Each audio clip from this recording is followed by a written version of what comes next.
अन्नपूर्णा घर में अकेली रहती है। उसकी उम्र 50 साल है। उसका बेटा सुरेश अमेरिका में नौकरी करता है और वहीं पर एक गोरी मेम से शादी करके बस गया है, लेकिन वो अपनी माँ को पैसे नहीं भेजता है, इसीलिए अन्नपूर्णा बहुत गरीब है। उसके पास सिर्फ एक गाय है, उसका नाम है मालती। अन्नपूर्णा मालती का दूध बेचकर अपना पेट पालती है। सुन मालती, तुझे पता है मेरा बेटा अमेरिका में बहुत बड़ी नौकरी करता है। वो जब लौट कर आएगा तब देखना मेरे लिए कितना कुछ लाएगा। अन्नपूर्णा की आंखों में बहुत सारे सपने हैं अपने बेटे को लेकर, लेकिन सुरेश उसकी माँ को कभी याद भी नहीं करता। कुछ दिन बाद शाम को अन्नपूर्णा जब खाने का इंतजाम कर रही थी, तब अचानक से वहाँ सुरेश अपनी विलायती बहू के साथ आता है। माँ, मैं आ गया हूँ। अपने बेटे को देखकर अन्नपूर्णा खुशी से पागल हो जाती है। अरे बेटा, तू अचानक से कैसे आ गया? वो बात यह है कि मेरी नौकरी चली गई है। अच्छा, इसीलिए माँ की याद आ गई। अब ठीक है बेटा, कोई बात नहीं, कुछ दिन घर पर आराम कर। सुरेश की बीवी का नाम रोजी है। वो कहती है, क्या हम यहाँ रहेंगे सुरेश, इस छोटे से घर में? कितनी बदबू है यहाँ पर। हाँ बहू, वो मेरी गाय है ना मालती, उसी के गोबर से थोड़ी दुर्गंध फैलती है, तो निकाल दो उस गाय को। अरे ऐसे कैसे निकाल दूं, उसी से तो मेरा पेट चलता है। सुरेश रोजी को मना लेता है। अन्नपूर्णा उन दोनों को अपना कमरा दे देती है और खुद घर के बाहर मालती के पास सोती है। अगले ही दिन से रोजी हल्ला मचाने लग जाती है। वो सुबह उठकर कहती है, इतनी देर हो गई फिर भी मुझे मेरी ग्रीन टी नहीं मिली, कहाँ है मेरी ग्रीन टी? सुरेश अन्नपूर्णा से कहता है, माँ क्या कर रही हैं आप? मेरी पत्नी विलायती है, उसका ध्यान तो रखना पड़ेगा ना। ठीक है बेटा, मैं अभी बना देती हूँ। लेकिन अन्नपूर्णा को ग्रीन टी के बारे में कुछ भी नहीं पता है। वो मालती के ताजे ताजे दूध से चाय बनाकर रोजी के पास ले जाती है। दूध से बनी चाय देखकर रोजी एक झटके में चाय का कप फेंक देती है। अन्नपूर्णा को बहुत बुरा लगता है। रात को रोजी सुरेश से कहती है, सुनो, मैं ऐसे यहाँ नहीं रह सकती। अरे रोजी, कुछ ही दिन की तो बात है, रह लो ना। नहीं, तुम्हारी माँ गवार है। ये घर तो तुम्हारे नाम पर है ना, इसे बेच दो और चलो किसी अच्छे से होटल में रहते हैं। अगले दिन सुरेश घर बेचने के बारे में अन्नपूर्णा को बताता है। अन्नपूर्णा रोते हुए कहती है, ये क्या कह रहा है बेटा, इस घर में तेरे बापू की यादें हैं। तभी वहाँ गांव के मुखिया चले आते हैं और कहते हैं, हाँ, ऐसे घर कैसे बेच दोगे तुम? तुम्हारी माँ कहाँ रहेगी फिर? वो सब हमें क्या पता, ये घर सुरेश के नाम पर है। हम ये घर बेचकर चले जाएंगे। आप होते कौन हो हमारे बीच में बात करने वाले? मुखिया जी बहुत अपमानित महसूस करते हैं। सुरेश घर बेच देता है और अपनी बीवी को लेकर वहां से चला जाता है।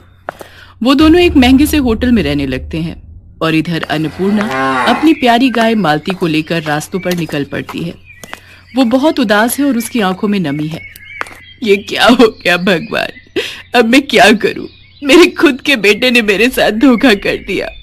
अन्नपूर्णा बस दूध बेचती रहती है और उससे जो थोड़े बहुत पैसे मिलते हैं वो उससे अपना गुजारा करती है।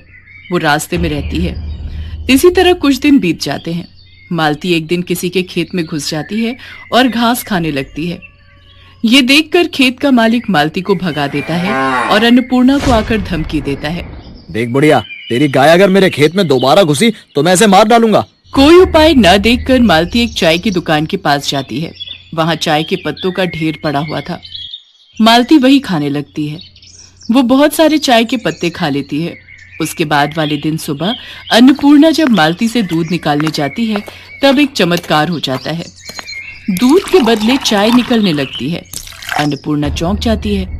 अरे ये क्या, मालती दूध नहीं चाय दे रही है? गजब हो गया, ये तो चमत्कार हो गया। कुछ ही देर में चारों तरफ ये खबर फैल जाती है और बहुत सारे लोग गाय से निकलने वाली चाय पीने के लिए लाइन में खड़े हो जाते हैं। अन्नपूर्णा एक कप चाय 10 रुपए में बेचती है। सब कुछ देखकर मालती के चेहरे पर भी मुस्कान आ जाती है। चारों तरफ हड़बड़ी मच जाती है। वाह, ये चाय तो कितनी स्वादिष्ट है, मुझे एक और कप दो। मुझे भी दो, इस बोतल में भी दो, मुझे घर ले जाना है। अन्नपूर्णा पूरा दिन चाय बेचती है। इस तरह एक दिन में वो हजारों रुपए कमा लेती है। हे भगवान, आपका लाख लाख शुक्र है, आपकी वजह से ये चमत्कार हो पाया है। मालती भी अपनी भाषा में भगवान को धन्यवाद देती है। कुछ महीने ऐसे ही चाय बेचकर अन्नपूर्णा बहुत अमीर हो जाती है और वो रहने के लिए शहर में एक घर खरीद लेती है। चाय बेचने के लिए एक दुकान भी खरीद लेती है और घर के बाहर एक खुली जमीन भी खरीद लेती है ताकि मालती आराम से टहलते हुए घास खा सके। ऐसे ही खुशी खुशी दिन बीतने लगते हैं, लेकिन उस तरफ सुरेश को कोई नौकरी नहीं मिल पाती है। अब क्या होगा रोजी, मुझे नौकरी नहीं मिल रही है और घर बेचकर जो पैसे मिले थे वो भी खत्म होने को हैं। अब हम इस होटल में भी नहीं रह सकते। ये सुनकर रोजी गुस्सा हो जाती है और कहती है, तो फिर तुमने मुझसे शादी क्यों की? गरीब भिखारी कहीं के। शादी से पहले तो कितना कुछ बोलते थे, मगर अब एक होटल का भाड़ा भी नहीं दे सकते। तुम रहो अकेले, मैं जा रही हूँ। जा रही हूँ मतलब? तुम मुझे अकेला छोड़कर कैसे जा सकती हो? मैं एक बेरोजगार इंसान के साथ नहीं रह सकती। मुझे पता था कि तुम्हारे साथ ऐसा ही होगा, इसीलिए मैंने एक बॉयफ्रेंड पटा लिया था। वो मुझे लेने आ ही रहा होगा। इतने में होटल के बाहर एक लड़का कार लेकर आता है और रोजी उसमें बैठकर चली जाती है। रोजी को खोकर सुरेश पागल सा हो जाता है। उसके सारे पैसे भी रोजी लेकर चली जाती है। होटल से सुरेश को लात मारकर निकाल दिया जाता है। सुरेश अपने ही मन में कहता है, अब मैं क्या करूं? माँ के पास लौट जाऊं? नहीं, मैं माँ को अपना चेहरा कैसे दिखाऊं? सुरेश पागलों की तरह रास्तों में घूमता रहता है और भीख मांगकर अपना पेट पालता रहता है। एक दिन घूमते घूमते उसे चाय देने वाली गाय के बारे में पता चलता है, लेकिन उसके पास पैसे नहीं है। वो लाइन में खड़ा हो जाता है और अपनी बारी आने पर कहता है, क्या आप मुझे एक कप चाय दे सकती हैं? मुझे बहुत तेज भूख लगी है, लेकिन मेरे पास पैसे नहीं है। सुरेश को देखकर अन्नपूर्णा तुरंत पहचान लेती है। अरे बेटा तू? माँ आप? अन्नपूर्णा सुरेश को गले लगा लेती है और रो पड़ती है। सुरेश भी रो पड़ता है। वो अपनी माँ को सब कुछ बताता है।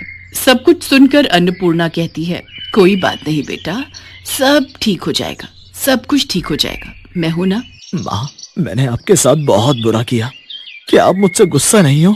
एक माँ कभी अपने बेटे पर गुस्सा रह सकती है क्या? आजा बेटा, ये सब कुछ तेरा ही तो है।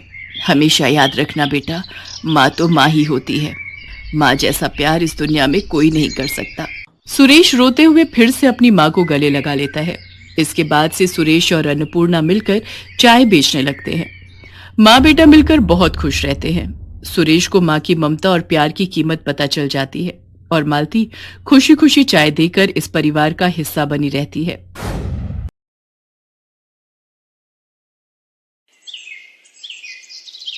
उर्मिला माधोपुर गांव में रहती थी। उसके पास पारो नाम की एक पालतू गाय थी।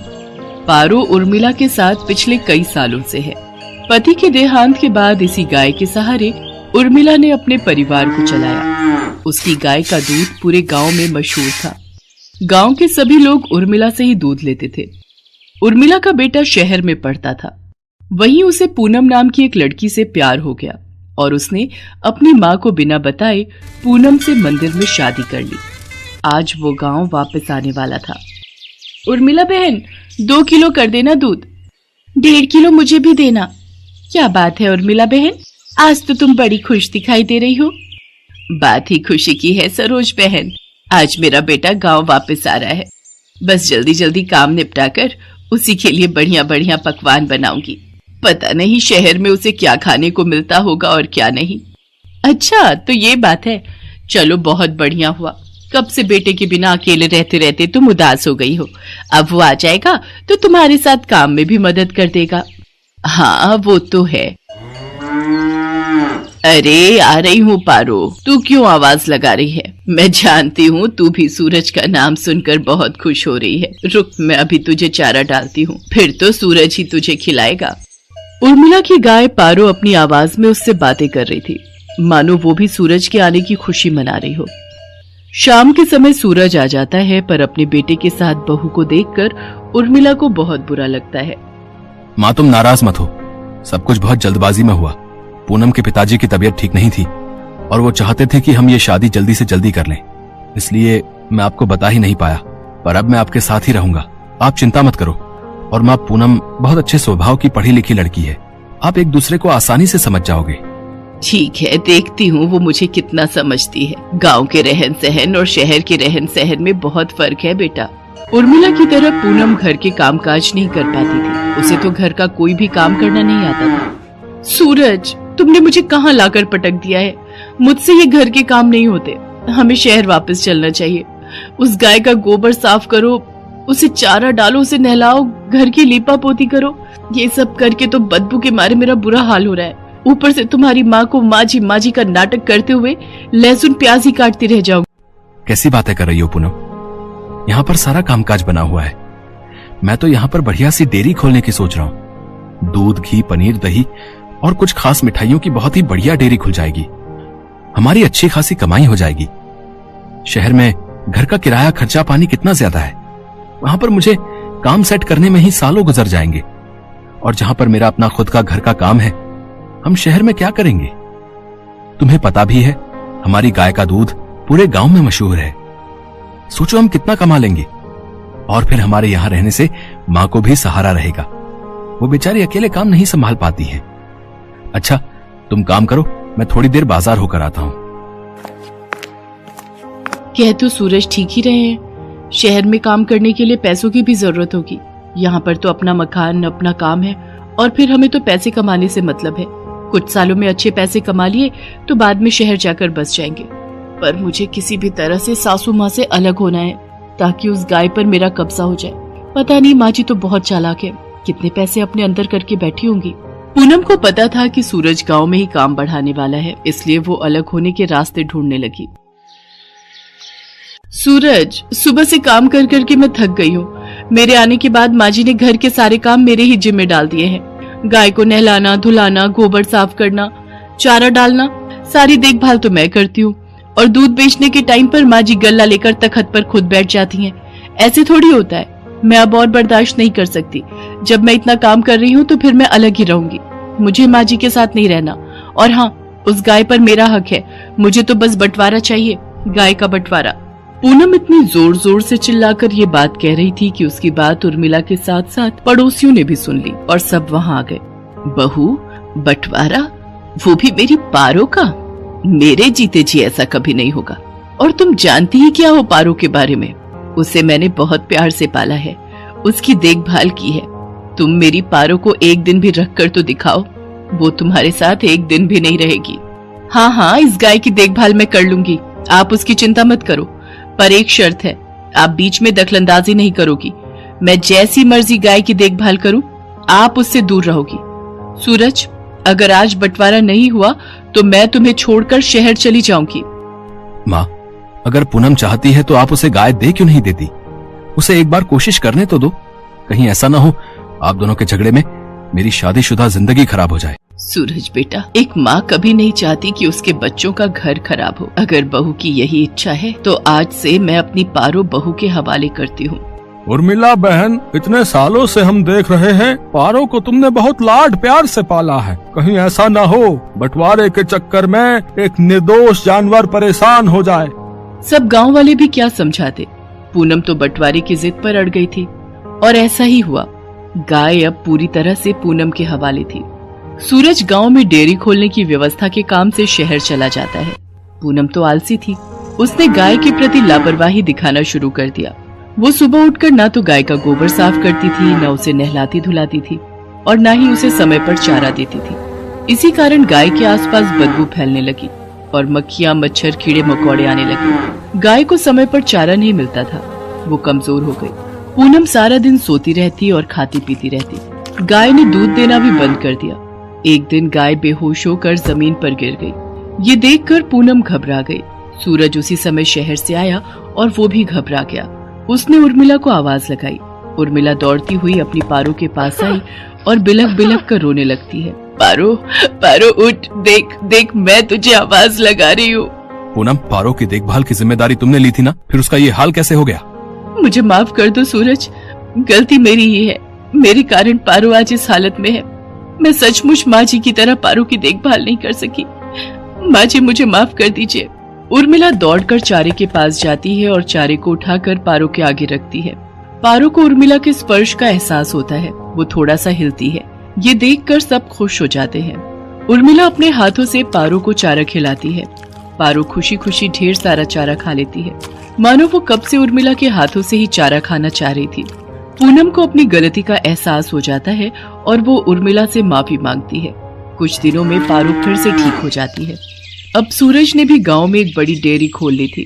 धीरे धीरे सब कुछ ठीक हो जाता है और दोनों सास बहू मिलकर पारो की देखभाल करने लगती हैं। पारो भी अब बहुत खुश थी। हेलो दोस्तों, कैसे हैं आप सब? हमारी कहानियाँ देखने के लिए हमारे चैनल को सब्सक्राइब कीजिए और हाँ, बेल आइकॉन पर क्लिक करना मत भूलिएगा।